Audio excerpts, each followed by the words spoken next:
Live from the Washington, D.C. area, it's the Inside Scoop. All the news that our viewers want to know. Now, here's the host. Good evening. My name is Russell Brooks, tonight's host of Inside Scoop. Tonight's special program will be devoted to Black History Month, and it is my pleasure to be joined by a special guest, Judge Rohulamin Quander. Mr. Quander is a retired senior administrative judge for the District of Columbia and a frequent lecturer on African American history. Judge Quander, welcome to Inside Scoop. First of all, thank you very much for your invitation to be with you this evening on Inside Scoop. It's my pleasure indeed. I am a member of the Quander family. Oh, sir, you're jumping in a little ahead. Judge Quander, I want to begin our discussion about African American history with the story of the Quanders. Okay. I know your family has a very distinguished history in this area, so could you tell me a little bit about your family background? Okay. Well, let's start off with myself. I was born in Washington, D.C., and my family, the Quander family, is an established long-time family here in the metropolitan Washington, D.C. area. First recognized in the 1670s, right across the river in Charles County, Port Tobacco, Maryland.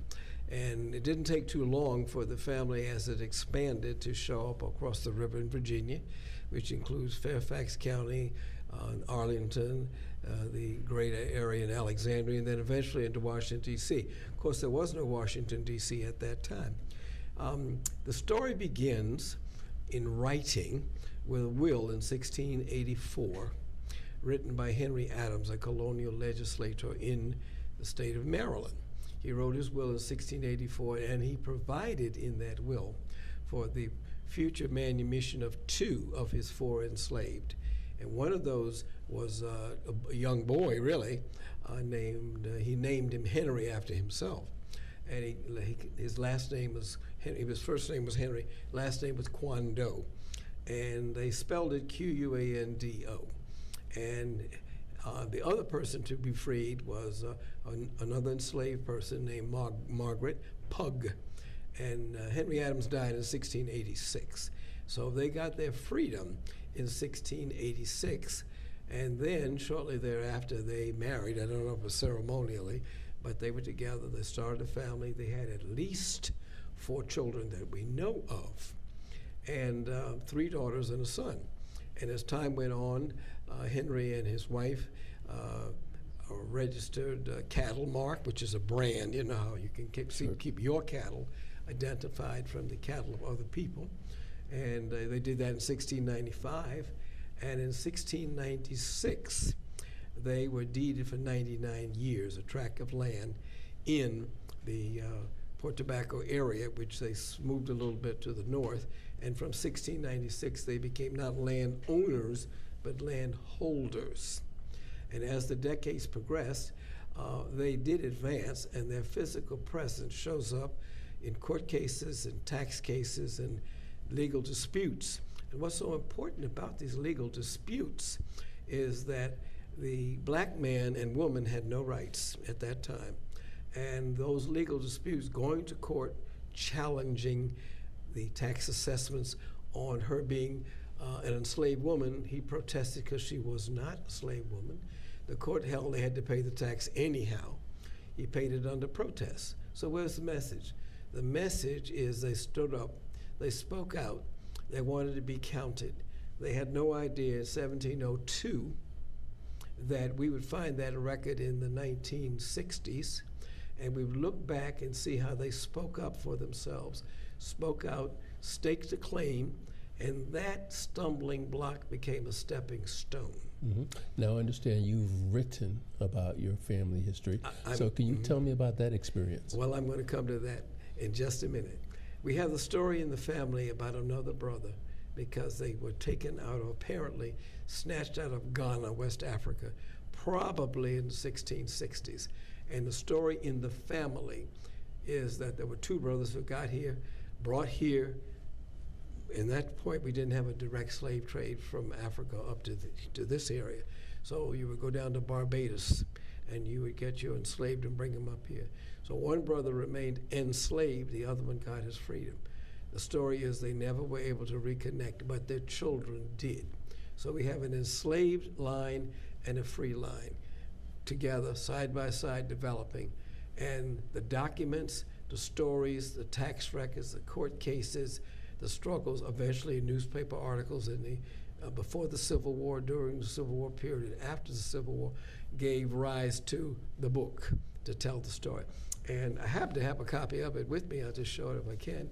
It's called The Quander Since 1684, An Enduring African-American Legacy.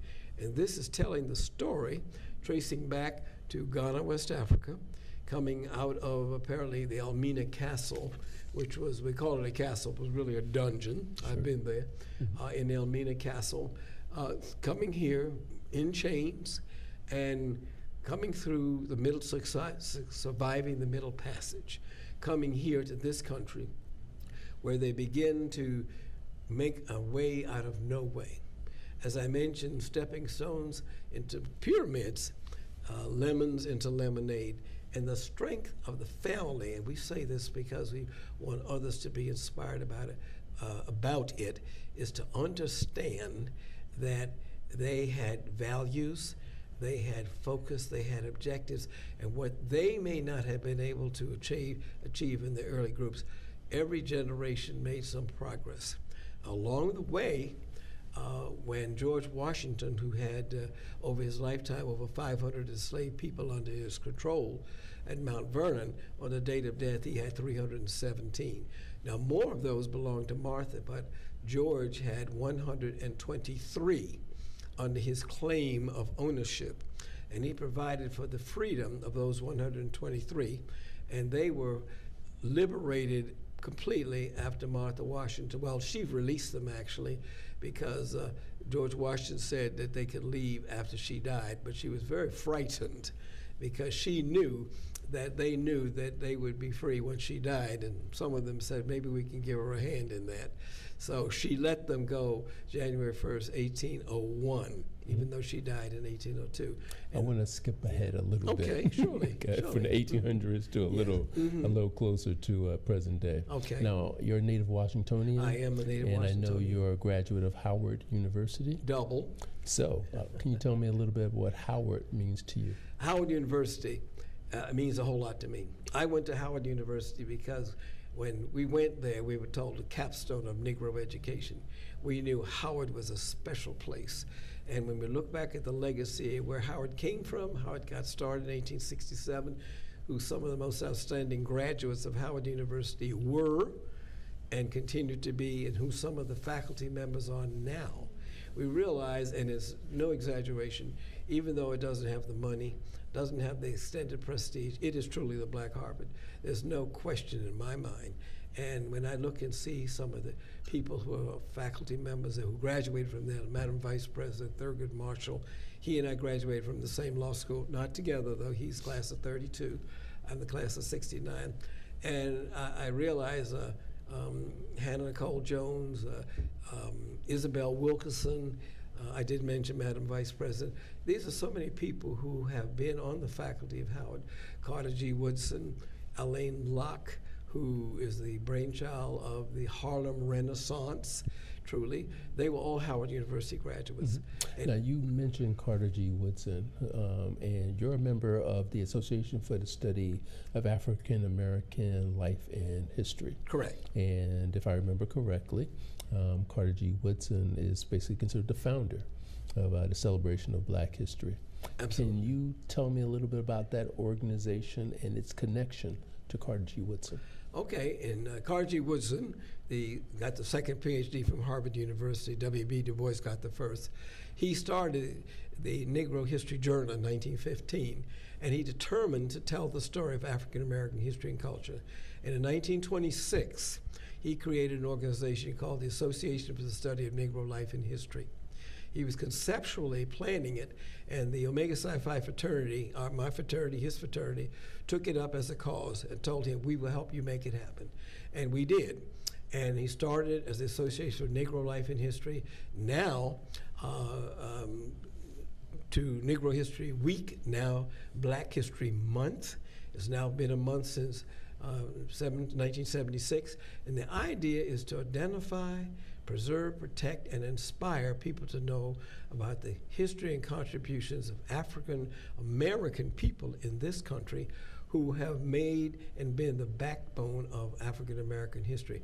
He singularly, others too, has made it very important to understand that there is no history in this country without African American history. And do you have a connection to Carter G. Woodson? I don't have a blood connection. I'm a member of the association. I have worked very hard to help promote its programs. They just had their 98th annual anniversary luncheon last Saturday, February 24th, here in Washington, D.C. And because of the pandemic, we'd had a 3-year hiatus. So we had, I don't know the count, about 850 to 900 people there. And we had a very distinguished company, and Hakeem Jeffries, the minority leader, and his brother, Dr. Kwame Jeffries, they were there, and they had a very active panel led by Tiffany Cross of the Cross Connection. And they discussed all aspects of African American history, but the focus for this year is African Americans in the arts. Yes, but did you go to a school that Carter G. Woodson also attended? Well, that's very interesting you say that. You're probably referring to the M Street School. The M Street School was a forerunner of Dunbar High School in Washington, D.C. The M Street School was the first all-academic high school created in the United States in 1871. And they were literally on M Street in a building that they got in 1891, and they stayed there till 1916. I was very blessed because the M Street School right now is distinguishing and separating its history from Dunbar as a forerunner. So they picked 6 people who were historically connected to the M Street School, and 6 people currently who from current society, and I was blessed that they picked me to be featured along with Carter G. Woodson in a poster. And people laugh at it because Carter G. Woodson looks as a young man and me as an older man, but yes, we're paired together. It sounds like quite an honor. Yeah, it is indeed an honor, and I'm just so gratified that I had the opportunity to appear with him. In addition to being at M Street School, he was also a dean at the Dunbar, and he also had a connection at Howard University. Well, that's quite a story. Absolutely.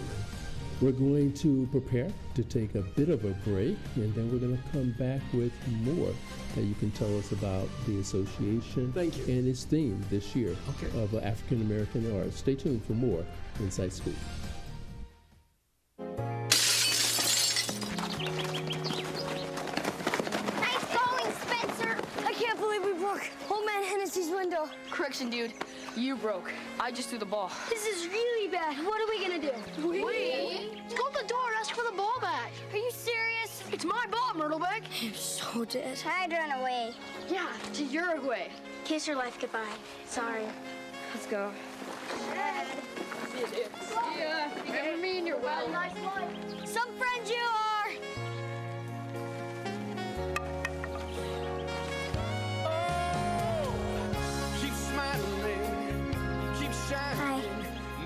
Hi. Tell him it was an accident. And we can fix the window. Come on. I'll come with you. Loyalty. Pass it on. You go first. A message from the Foundation for a Better Life. One day these rats were playing in the woods. One of some matches and that's no good. Listen to smoke before you give it a try. Only you. Don't play with matches. Don't play with fire. Cause there's nothing very funny about nothing very nice. Holy smile. So if a gorgeous force is what you desire, don't play with matches. Don't play with fire. Only you can prevent wildfires. Fire.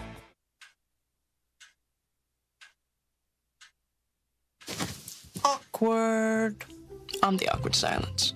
You try to avoid me, then there I am again. But an awkward silence can be a great thing. Like Kelly here is about to demonstrate. You haven't really been yourself lately. Are you okay? Find out how you can help a friend with their mental health at seizetheawkward.org. We're back to the Inside Scoop. Here again, your host. We are back on Inside Scoop with Judge Rohulamin Quander. Judge, you described how and why Negro History Week was created, which explains how we arrived at Black History Month. Could you now describe this year's theme and its importance? Well, every year, ASALH picks a theme. And this year was African Americans in the arts. And it's such an expanded theme because if you look at American culture when it comes to the arts is really African American culture. When we talk about the arts is more than just painting. It's more than just dance. It's more than just music. It's a broad panoply of all of that. Let's talk about music, for example. Our American music is not the minuet in G. It's not the waltz. It's not the Irish jig. Our enslaved came here in slave ships, our ancestors, and they brought with them certain talents. They brought with them the ability to take a pan and beat it into a drum and create a rhythm. And from that, we get things like blues, we get jazz, we get rock, we get swing, we get hip hop, we get futurism in terms of where we are and where we're going. All of this is African American, and all of that is American culture. We get the big band sounds out of Duke Ellington and Count Basie. James Reese Europe, many people never heard of him, a man who unfortunately died too soon right after World War I. We get our great singers, our blues, Jelly Roll Morton and B.B. King and Bessie Smith and all of these people, Ethel Waters, singing in that genre. And if you listen to the lyrics, African American art singing is message music. Let's take the Super Bowl. The Super Bowl this year, at halftime, we got Jay-Z. Before the game, we got the Black National Anthem, Lift Every Voice and Sing. That's a message. We got an HBCU band playing songs. That is American culture, but it came from Africa. Our writers, Zora Neale Hurston, who founded the Howard University Hilltop, people like her. Hannah Nicole Jones is also at Howard. All of these people are writing beautiful stories. Toni Morrison, writing beautiful literature, but all of it has theme base. Sure. It may not be struggle, but a lot of it is. Now, when I think of African Americans in arts, I think about writers such as Langston Hughes, Richard Wright, and Alice Walker, singers such as Ella Fitzgerald, Nat King Cole, and even Beyonce, or actors such as Sidney Poitier and Denzel Washington come to mind. Now, are these individuals that ASALH wanted to highlight this month? Every last one, when ASALH came out with a long list, too many to mention today, they came up with a long list of names just in passing. They didn't feature any of them. There were various programs during the month where somebody might have talked about them, but these are all examples. But they were very careful, too, to bring it up to more currency. In addition to those, we want to reach out to younger audiences when we talk about Tupac and Biggie Smalls and some of the hip-hop and the futuristic. By my age, I'm not familiar with all of these folk, but ASALH is reaching out to younger generation of people. So yes, indeed, they want it to be as inclusive as possible. Mm-hmm. Now, is there a particular artist maybe among that group or someone else that has a special impact upon your life?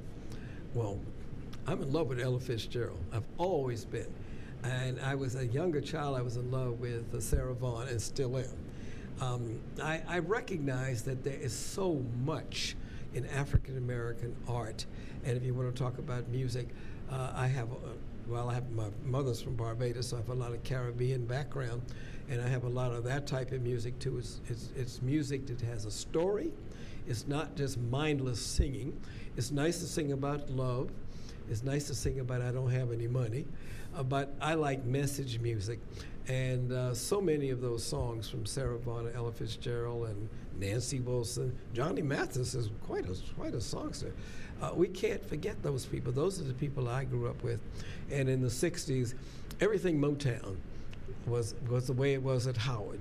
And now I see the later generations, more the contemporary people. Even if I'm not relating personally to what they like it. If they like it, I like it.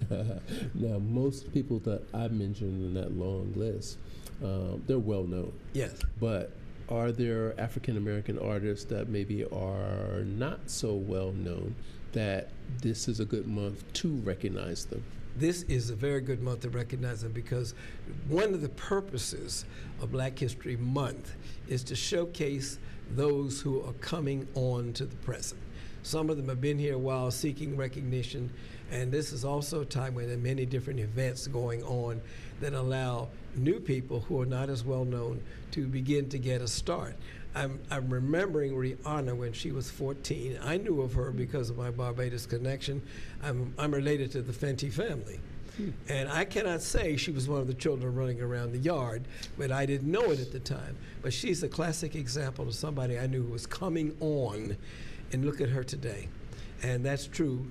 It is wide open, and opportunities that Black History Month provides for concerts and new beginnings for people. This is a classical example of that. Mm-hmm. Yes. Now, I also know that the Quander family has been involved in the arts and entertainment. Can you tell me a little bit about the connection that your family has to the arts? Well, you're going to have a chance to talk to my wife shortly. And my daughter, one of my daughters, is an actor, but she also teaches theater arts and directs plays. She's on the faculty of the University of Maryland. My older daughter was on television for several years. She's a fashion designer. My son is a great photographer, and he does a lot of curating. So we are indeed an artistic family in my household. And my wife was trained partly in Russia. She'll mention that when she comes on.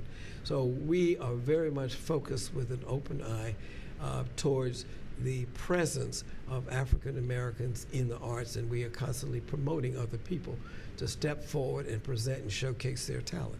Everybody who has talent or think they have talent is not that good. But the key here is imagination. And that's what African Americans are so strong about, determination and imagination. Our ancestors were not able to do many things, but they had faith, they had hope, they had focus, and they had imagination. And today we are building upon that. That's what futurism is in the arts. At the Museum of African American History and Culture right now, there's an exhibit called Afrofuturism. And that is based on looking where we are and contemplating where our presence in continuity is going to take us in the near future. Okay. Now, one problem that urban schools have had in recent years is maybe a lack of funding for the arts. Not every school is able to offer the programs, be it music or other forms of the classical arts that they might have in the past. Is our community suffering as a result? Tremendously. I often think about the Holocaust and how many Jews and talents we didn't get. Well, it's a parallel situation. How many would-be artists, whether they be drawing, whether they be musicians, whether they be singers, whether they be writers, because they didn't have that artistic exposure in elementary, high school, maybe even university. How many of them are we losing? Many of these people's potential is locked up, and they don't get a chance to even know they have it, to give it its full exercise until they possibly get to a university. But they may never get there because they never were able to develop their artistic talent. People talk about, oh, so-and-so is so talented, they were born with it. My wife is a firm believer that you may have had something, but you have to take it and do something with it to create what is your contribution to the future. And many of us are losing that. There's too many instances of our African American children, because of that denial, they will never get to develop that, and that's a loss for all of us in the community. if we had a greater focus on the art or greater investment in the art, especially in the Washington area, would you think that would also contribute to giving young people a greater sense of pride in themselves and their communities, and thereby maybe avoid them getting into some of the more negative things that we see so often? I couldn't agree with you more. There are so many after-school recreation places where they're trying to do something to get the kids after school to go over there instead of hanging out in the street and getting into trouble. Go to the center. Nellie Quander ran at Minor Teachers College. She ran the after-school program for 25 years. They didn't have the problems we have now, but it was someplace for the working parents' children to go, and she ran that program for 25 years. They would go from their schools over to Minor Teachers College and did all kinds of things, art, music, writing. That was years ago. But we need more of that, because I believe that's one of the solutions would help to bring our young people into some recognition of their worth and their value, and help them to focus on things that are positive rather than some of the negative elements that have caught up with them and affected adversely the whole society. With that in mind, is Asala doing anything in the community to promote the arts, or maybe bringing recognition to worthwhile community organizations that are doing some positive things? There are many branches of Asala. The answer is yes. There are many branches of Asala around the country, not enough. And their respective areas do have programs around the year that are focused on community activism. Now, this year is the arts, but every year, Asala is doing something to promote African American history and culture, so that we get young people involved in essay contests and various performing opportunities, get people involved in community service and volunteerism, because they recognize, and Carter G. Woodson recognized, that even though they were focused on history and getting people to understand their history and their ancestors' contributions, the organizations cannot stand on that alone. It has to be an outreach organization. That's part of being a community service organization.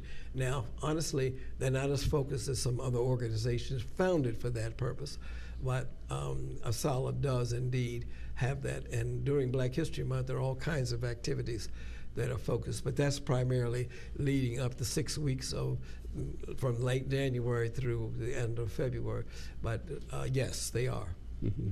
In Howard University, I have to imagine they're also doing things at this time of year, maybe to promote the arts as part of that theme of promoting African Americans in the arts. Well, the university focuses year-round on that, and they have a series of plays and things that are constantly going on, all sorts of community outreach. There at Howard University, every student is expected to be involved in some type of extracurricular, and that is how they promote getting them involved and keeping them involved at the stage of later life. Well, we can all endorse that. Yeah. Well, once again, we're going to have to take a short break, but I want the audience to return again and hear more from the Quander family. I think we have another special guest about to join us.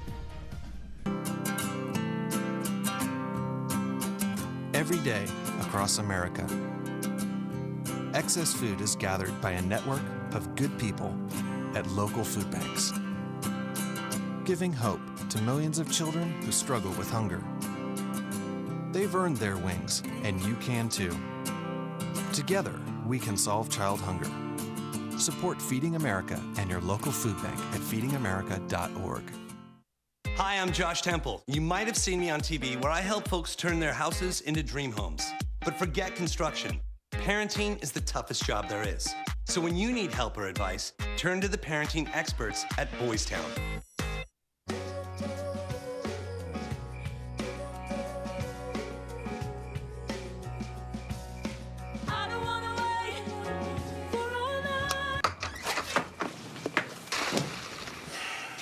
I was afraid of that. Well, guess it's time to get you fixed. Your pets will start fooling around sooner than you think. Go on, get out of here! Accidental litters lead to millions killed in shelters each year. Help prevent more. Fix at month 4.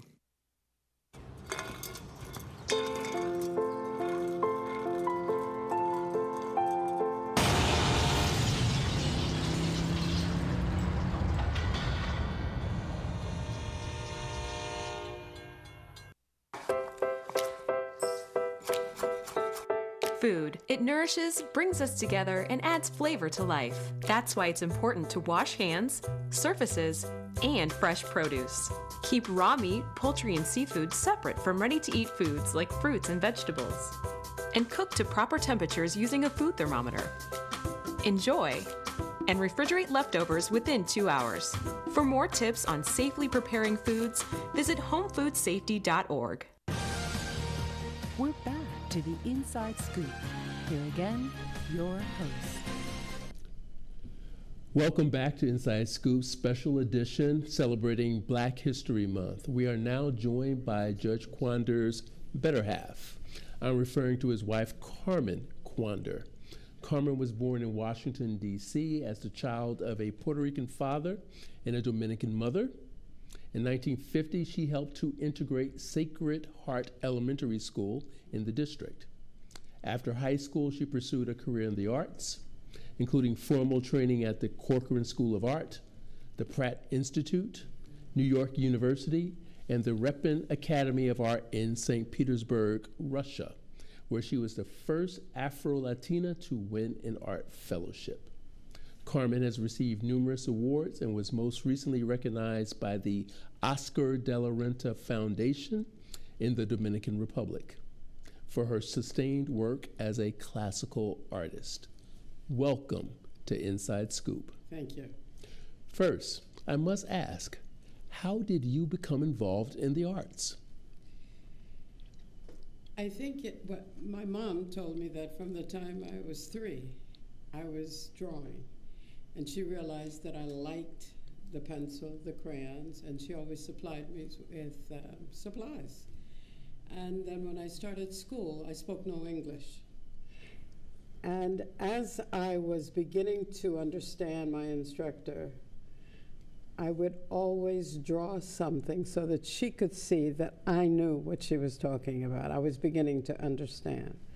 So from that point on, I knew I had 2 brothers ahead of me, and both of them I thought were brilliant, but I did not have their kind of brain, but I could draw anything. So I just said, well, I know what I'm going to do. Interesting. Now, did you encounter any special obstacles as a person of color? And if so, how did you overcome them? I really didn't have that many.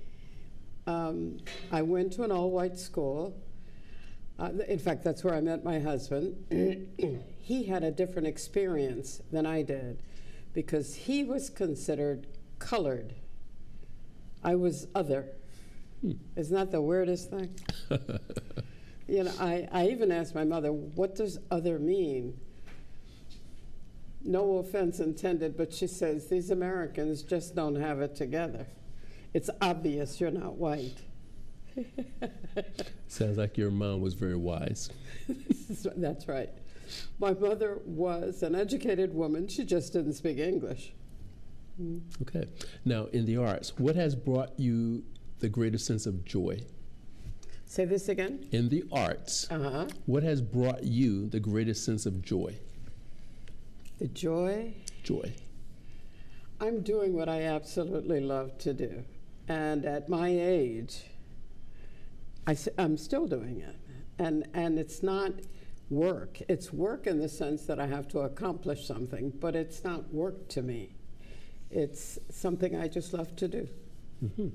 And you've encouraged your children to also become involved in the arts. Why so? All 3 of my children are in the arts. I won. My husband didn't. The first one is a fashion designer. The second one is an assistant curator. And the third one is an actor who is now a professor of theater arts at the University of Maryland. And I think it was my involvement. I wanted my children to be happy. And whatever it is they wanted to do as children, I helped them so that they could decide in time. I knew the oldest one was going to be a fashion designer. When I was in school, my mother took care of my oldest one, finished, got a job, And my mother was a seamstress. And she started Ileana with a straight pin and a piece of fabric when she was 2. And when Ileana said, I can't get the needle to go in, my mother said, now I will give you a needle because you will see the difference between a needle and a pin.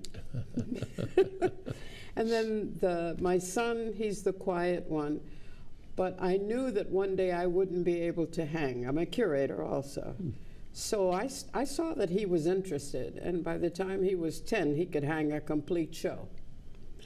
And then the little one, she was born Miss Drama, so we knew she would be an actor. And all of them were happy. Excellent. Now, you were recently honored in the Dominican Republic. Mm-hmm. How meaningful was that recognition for you? How meaningful was that?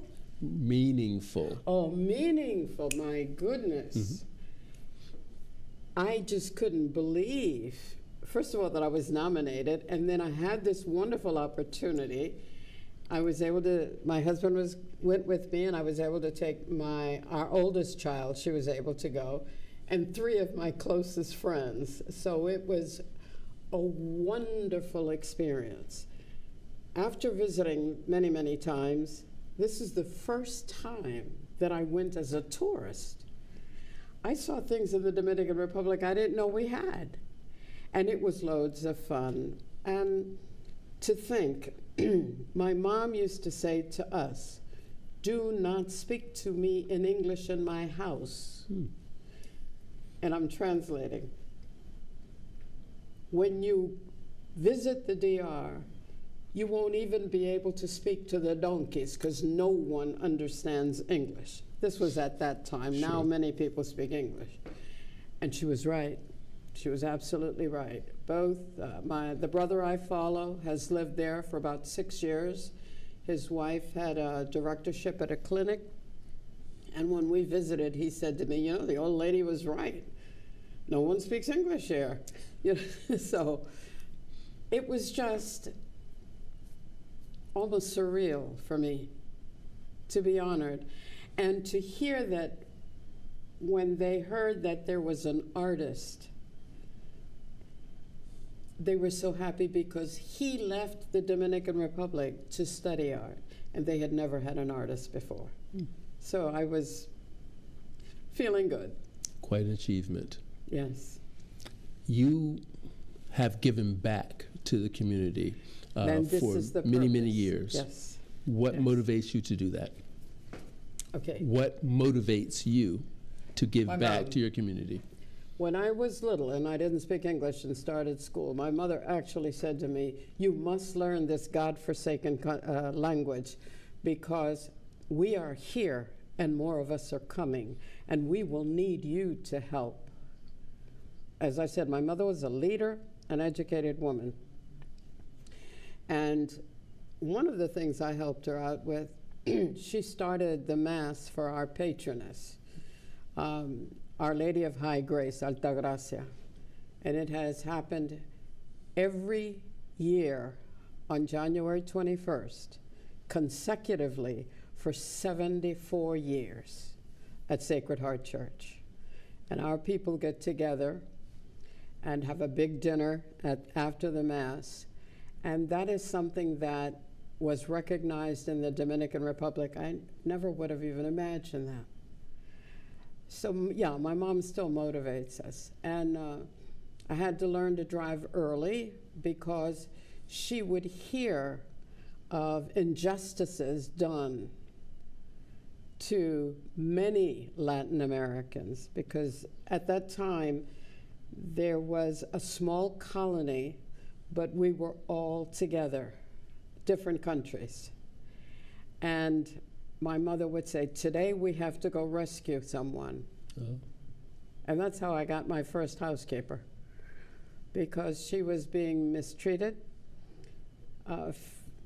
being fed dog food. And when I married my husband, being an attorney, we have a saying, she saw the sky open up for her.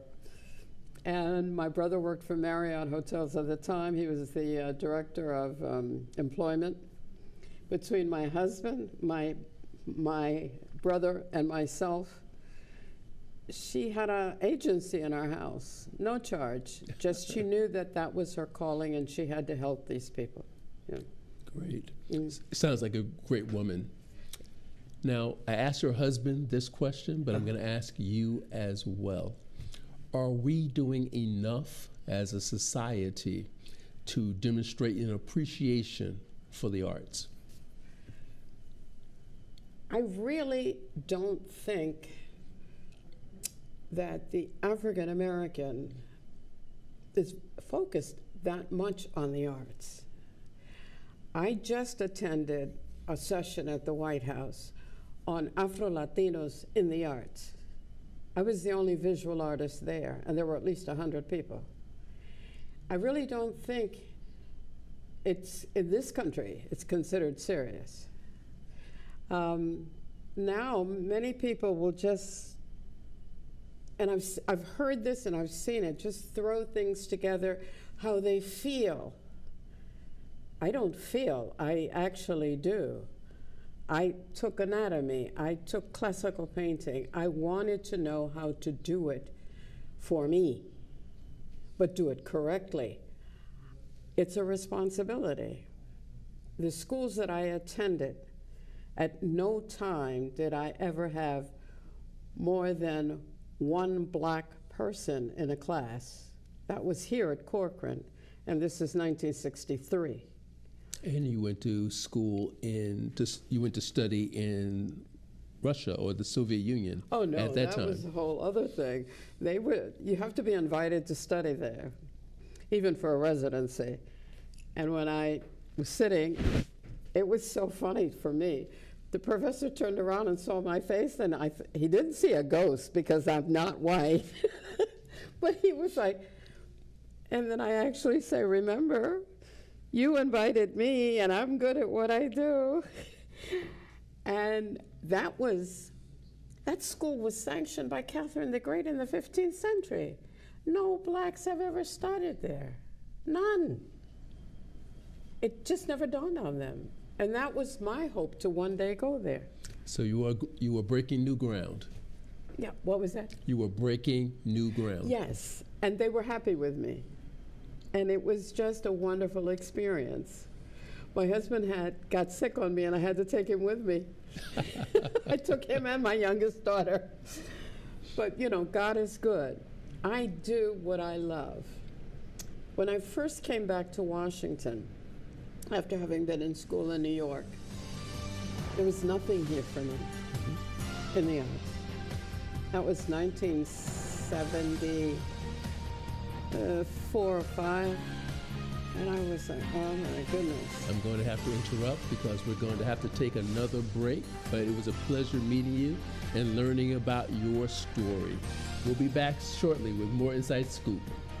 Okay, so we drowned the fire, stirred it, drowned it again, and now just feel if it's cold. Yeah. Cool.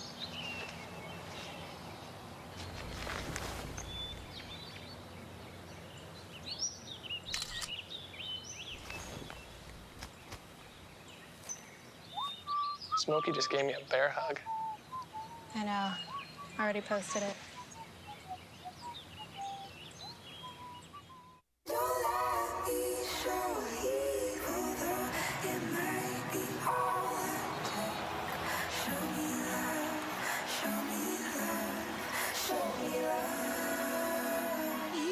I got a creak in my neck, limp in my step, cramping in my muscles every time I try to flex. But I don't get on. All that I can do was remember you. You know I usually say no, but if you throw me love, I'll throw you some more.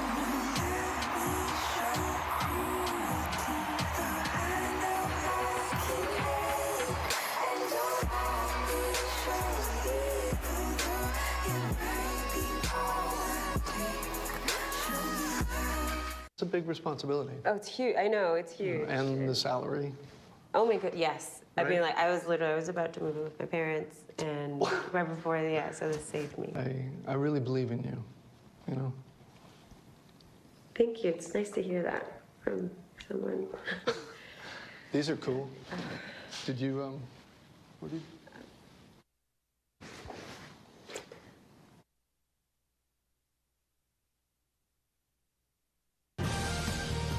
We're back to the Inside Scoop. Here again, your host.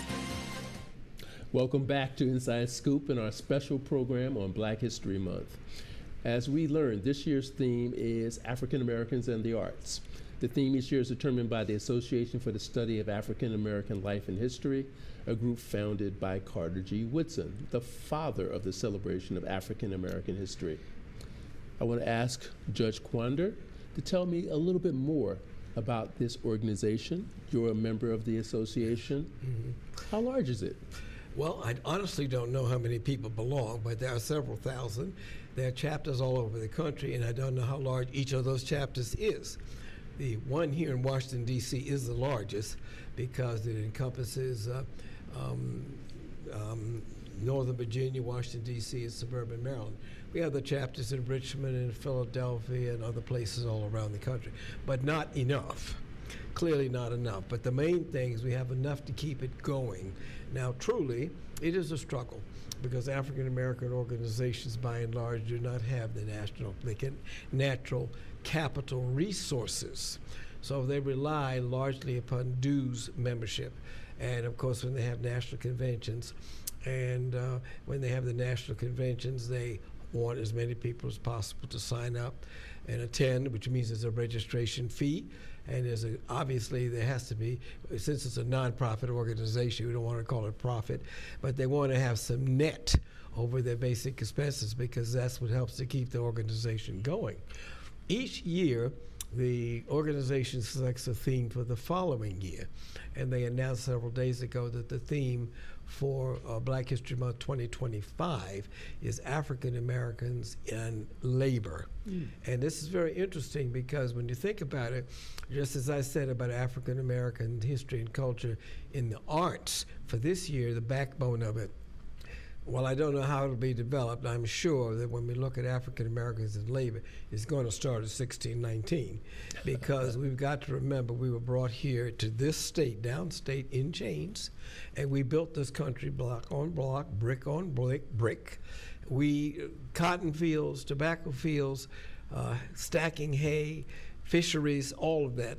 But we also want to look at the African American contributions in the workforce because it is that workforce. It may have been stony the road we trod, which was heavy labor in terms of what we were lifting and doing, to where we are now running CEOs and even nations is all part of labor. Mm-hmm. So they are taking that theme and they will promote that theme throughout the year to build up a crescendo of what's coming, which will come next year. Black History Month will be focused on African Americans in labor. Now, how long have you been a member of the organization? Oh, let's say about 25 years at least, probably even more, but at least 25 years. Mm-hmm.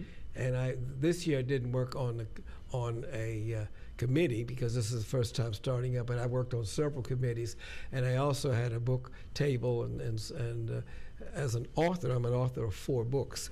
So as an author, I had my own table. So I have taken a very proactive role because I know it's so important. I have started my own organization years ago, the Quander Historical and Educational Society.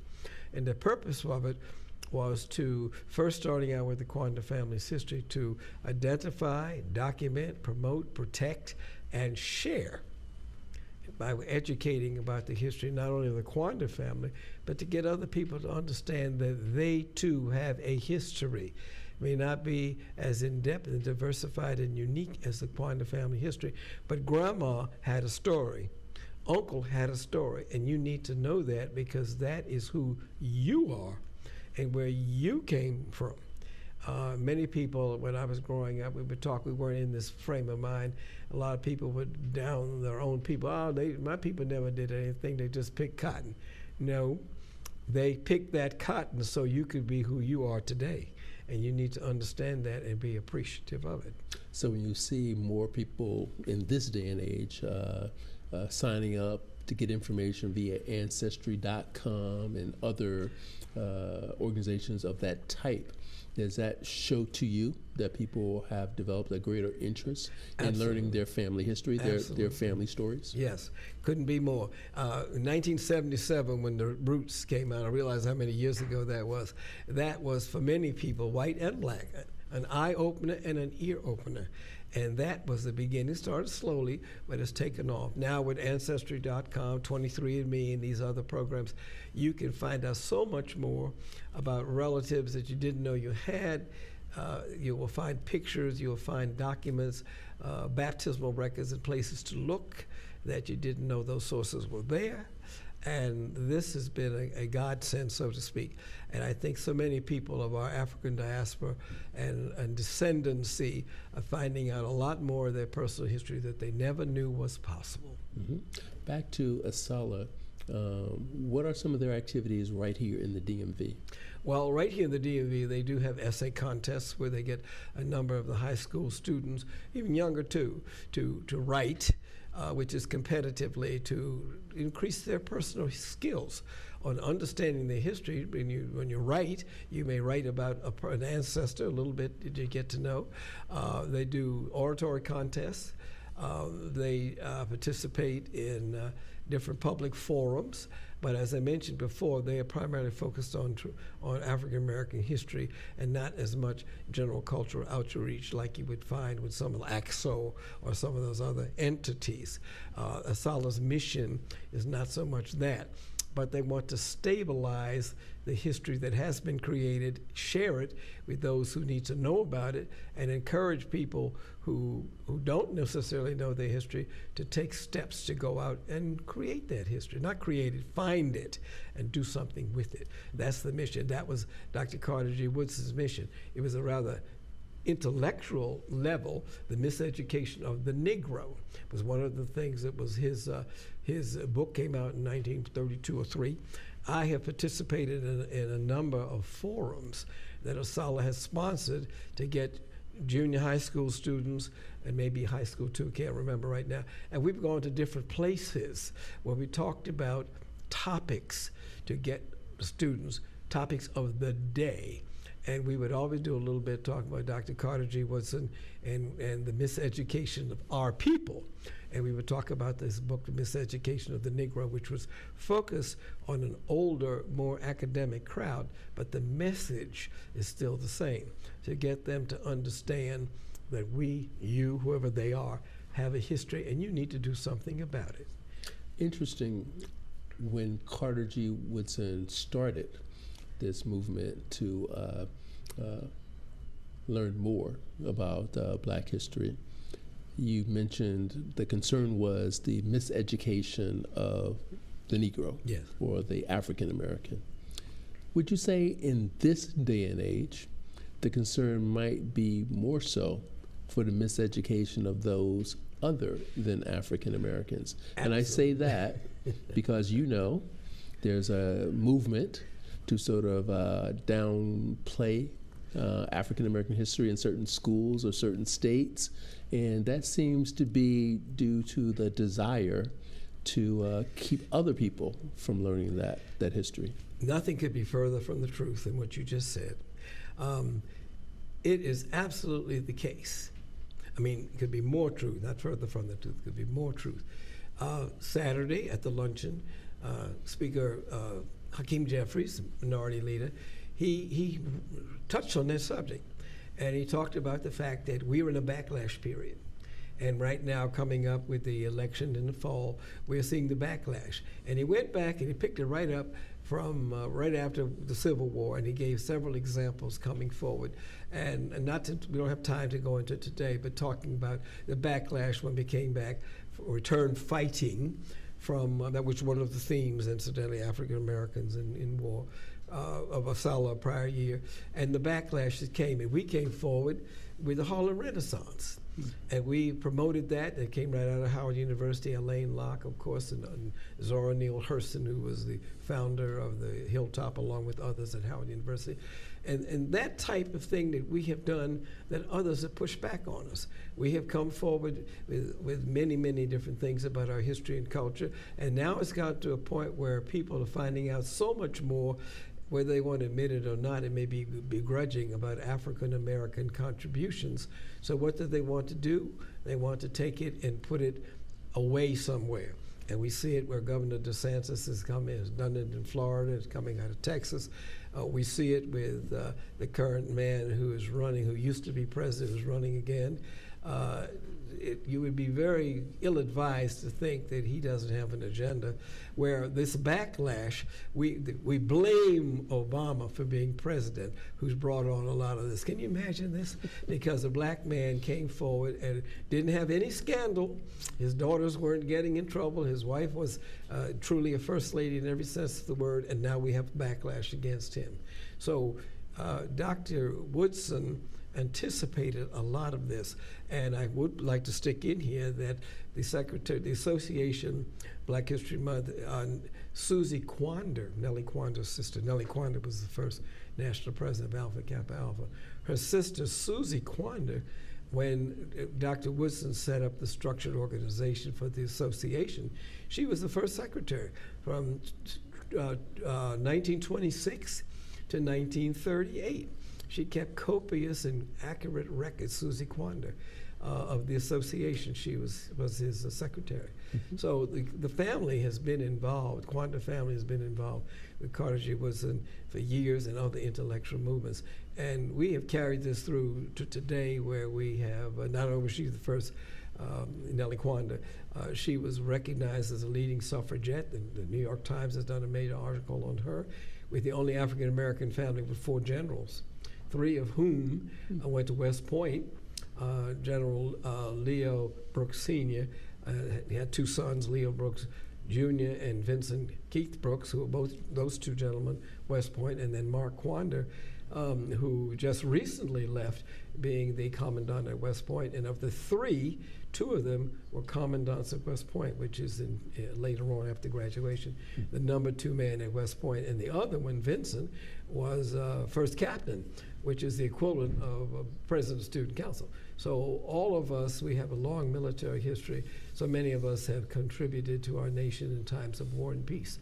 And our women have been very involved in every front. Before we wind up, I must ask, can anyone join the SALA? And if so, what need they do to join? Very, very easy. All you have to do is go on the internet. ASALA is an acronym. It's the Association for Study of African Life and History, African American Life and History, but you can look at it, asalh.com. That'll take you there, and you'll find out everything that's going on, how to join, what you can do to contribute, and we'd be delighted to have you. Let me thank Judge Quander and Carmen Quander for sharing their stories tonight, and let me thank you, the audience, for joining another edition of Inside Scoop.